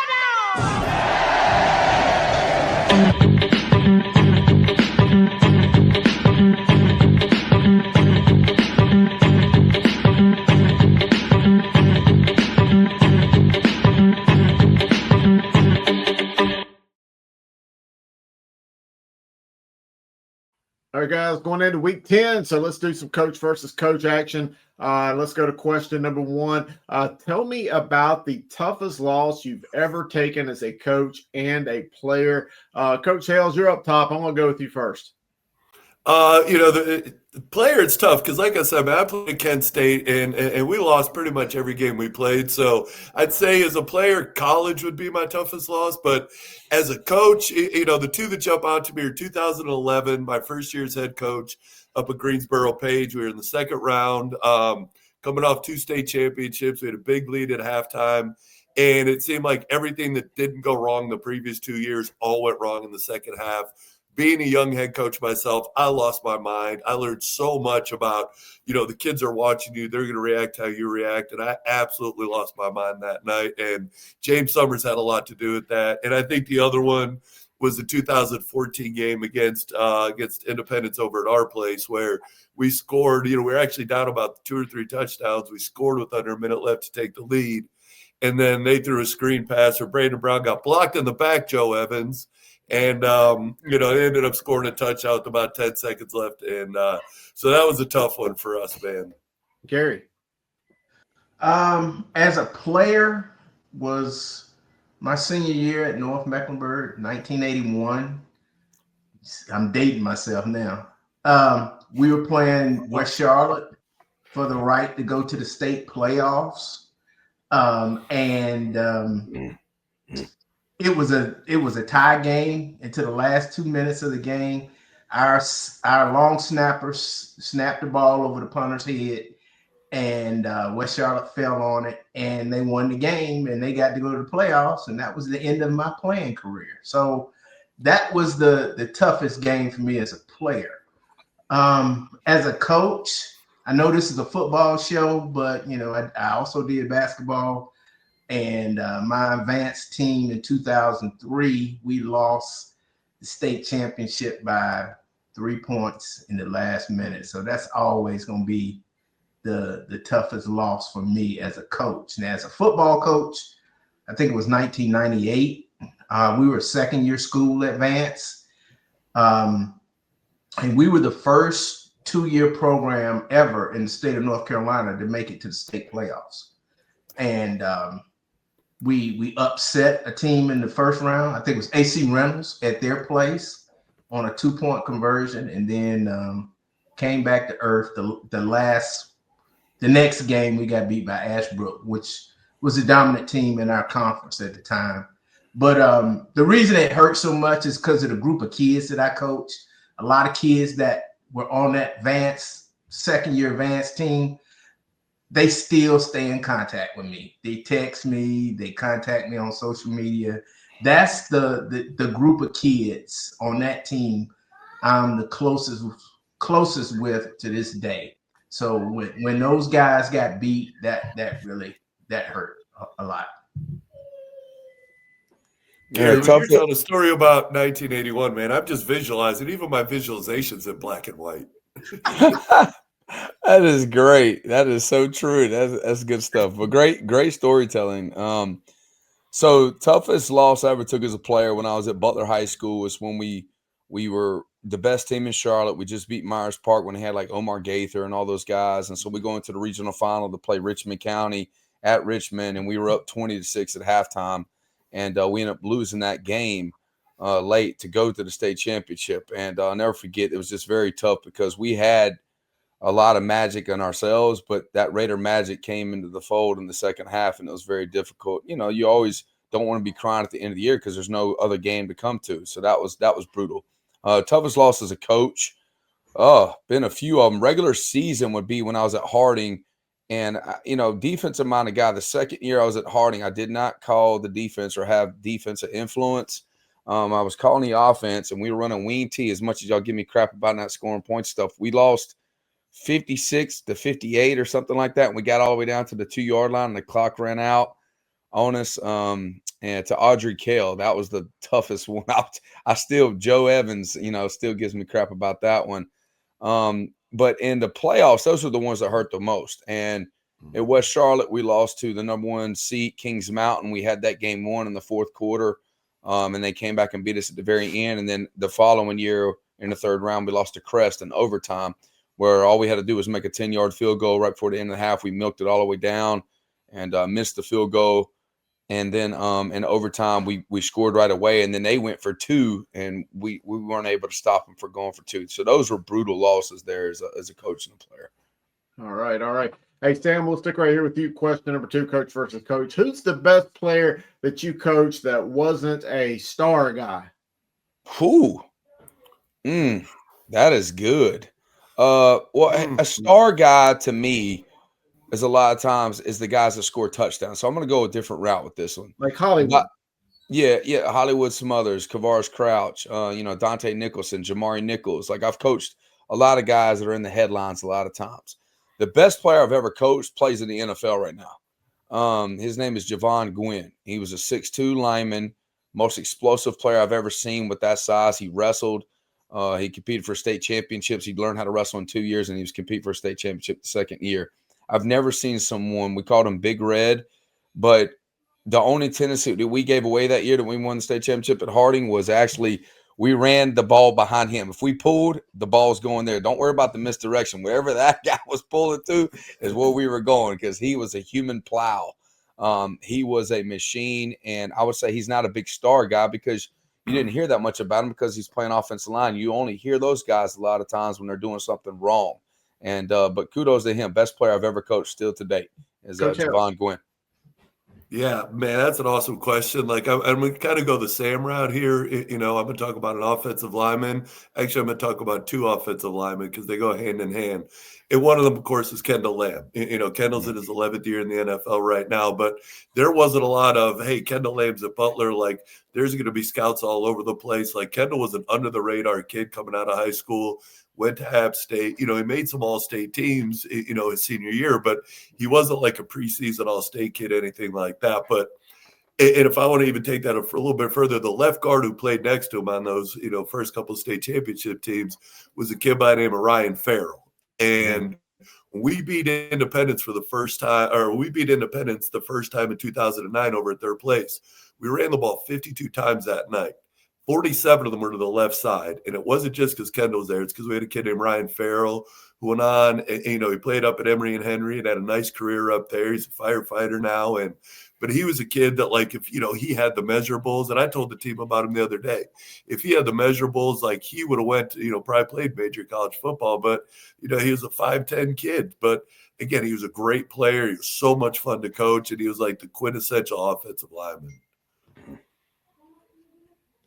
Gary. Like the coaches are, I got two kids that come to mind immediately. The first one is a kid named Randall Ingram. He could play any position I told him to without ever practicing it. Coach? Huh? The coach? He coaches now, that guy? Or Yeah. Okay, yeah.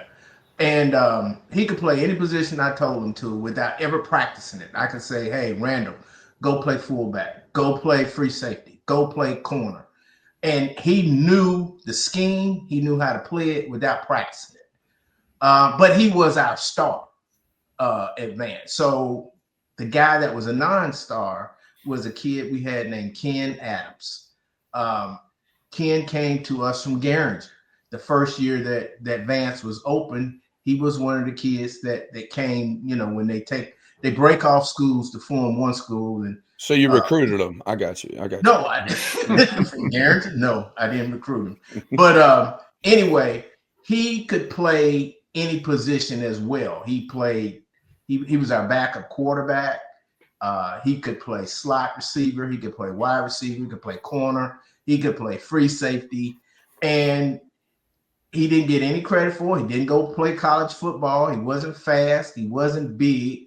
But he could play any skill position on offense and defense and excel at it. And so this guy's name is Kenny Adams. And he was on that team I talked about earlier that was the first Vance team to ever make it to the playoffs. And by the way, that team got named the Charlotte Touchdown Club Team of the Year that year. How about that? All right, guys, third question. CMS told the Observer that it's looking to address concerns around pay. You all wore shirts on Friday. How are you feeling, and what is next? Who wants this one first, Gary? Well, since I'm not getting paid, but I did get the first set of shirts. But anyway, I think it's a way of reminding the public that these guys just want to be treated fairly. I thought it was a good way to just let the public know what's going on. I'm happy that CMS has agreed to meet with them, and they understand the plight, and they're going to get a raise. I promise you, they're going to get a raise. How much and how their pay is going to be structured in the future is what has to be determined next. But I'm almost 100% sure that next year all CMS coaches will get a raise.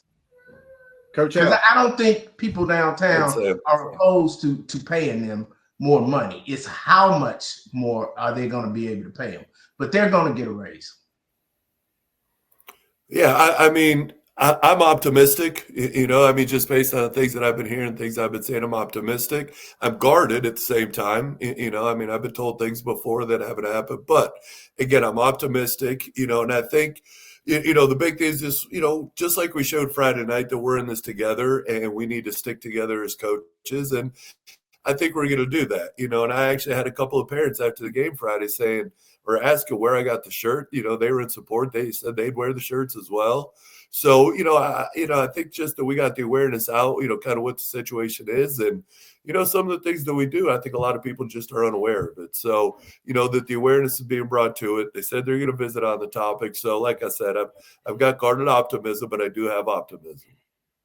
Yeah, it's definitely, this is a chance for CMS to do the right thing. I think it can affect so many different areas of just how we can get better overall. And like how much we don't know, but it should. I would love for CMS. This is an opportunity to say, you know what, we care about the people that are in our system more than you, and we're going to make them the best there is in the state. Now, we're not going to be able to compete with Georgia and probably start parts of South Carolina, but let's be the best in North Carolina. You guys want to set the standard. We don't want to follow behind by somebody else or be even with somebody else. And if they do that, you will see the greatest turnaround of how CMS, now everybody's going to compete to want to have jobs at CMS, and the quality is going to get better and the cultures are going to get better. And everything we do, you'll see more and more support from the bottom up to the top. And I think this is an opportunity where they can show how great they can be, and they need some good publicity. So I got optimism for that, but I am guarded, like Coach said. I don't want them to screw this up, because this is an opportunity where they could do something really great and be like, look what we did. Look at what the regime up top did. Okay, they understand the impact that we're making in all sports. It's not just football, but there's different ways how we can do the best there is in all LEAs. Be the best. And like Sam said, this is one time that they can't blame this on Raleigh. Teachers pay and funding for the public schools, that comes from Raleigh. And so when they don't have enough for teachers or for facilities and things like that, they can blame that on Raleigh, and they would be legit. But you can't blame coaches' pay on anybody but the people that make those decisions in Charlotte-Mecklenburg. So it starts with the school system, it goes to the school board, and then it goes to the county commission. We're not going to put all this on CMS now, because some of this money has to be approved by the school board, and then the school board has to get the money from the county commission, because this is an LEA situation, not a state situation. I guess the thing that sticks out to me, and I'm going to let Sam get his final thoughts when we get out of here, was that Cabarrus County, right next to you guys, makes almost twice what you guys make if you're over like 10 years of experience. And I just think Cabarrus County is a great school system, does great things, but Mecklenburg County is the epicenter of sports, major sports in Charlotte, in North Carolina. And I just think the coaches here, the length of time you guys ask to coach in football, baseball, basketball, all these sports that make these state championship runs every year. And I think you don't get paid once the regular season ends. And in you guys' cases, you don't get paid in the spring or the summer. I mean, I wouldn't work for the Charlotte Observer. They weren't paying me in the spring or the summer. I'd be like, I'll see y'all in August. But so basically, what we're doing right now, working for free. Yeah. So I'm glad, but I'm glad. I mean, you got to give Erica Turner, her team, a lot of credit, because they are fighting for you guys, and I do tend to agree with Gary on that point. Go ahead, Els. Well, and this is the thing too, kind of what Sam's saying, it's their chance to do things right. Like, this is their legacy. They've got a chance to leave a legacy and say, look what we did. This we did during our regime. And again, I understand there's levels to this. You have to go through the county and things like that. But to say that we went out, we fought for our coaches, and we appreciate our coaches, we respect our coaches, that could be a lasting mark. That's somebody that we could talk about, and reflect upon years down the road. And to Sam's point, that'll make a lot of people want to come to CMS and be teachers and coaches moving forward. But Sam, we're heavy. We got to get out of here. Final thoughts. Yeah, just a shout out to the Butler alumni. It was my 25th high school reunion yesterday, and they all showed up to the game. I was coaching on the other side, but that Butler aura was pretty special. They all waited to the end of the game and come to hang out and take pictures. And I just want to shout out, like, there's something, Hales mentioned the other day that, there's a lot of people that came from the regime of Butler, and they're coaching in different places. And that's a testament of the culture that they built from the ground up, from the Newsom to the Hales, and they had a little slip up and then back to Hales. And Shuford began all that, but it's all been, if you have that culture in place, it spreads. It's like it fertilized all the CMS in a great way. And that's another thing. Go back to be able to make your legacy, like Hale said. Let's do the right thing so we can have more schools like Butler did. Absolutely. Well, look, guys, great show today. Awesome. We got Dale Ross in Talking Press Overtime on Wednesday. We got the post-game show on Friday. The playoffs are right around the corner. We're about to get into the good times of Talking Preps, and Sam's got to go into his booth and try to help pick Mr. Football, and you can't talk about your guy when you do that. Why, if he's up for it, he can't be that gummit. we're gonna have some semifinalists in a couple of weeks. But anyway, that's Sam Griner, the two-time state championship coach of West Charlotte. Dale Ross, the historian. Gary Richmond, the former Charlotte-Mecklenburg Schools coach of football and basketball. There's a three-time state championship coach, Brian Hales of Butler High School. The guy, I don't know what it is, Hales, but I'm telling you, every time I look at our numbers, it's crazy since you've been back. And then we got that's why you paid me. Then we got the number one voice. We got the number one voice. Pay the talent. Pay the talent. The number one voice high school football, Chris Hughes. I'm Langston, and we are done talking. We got negotiation year coming up.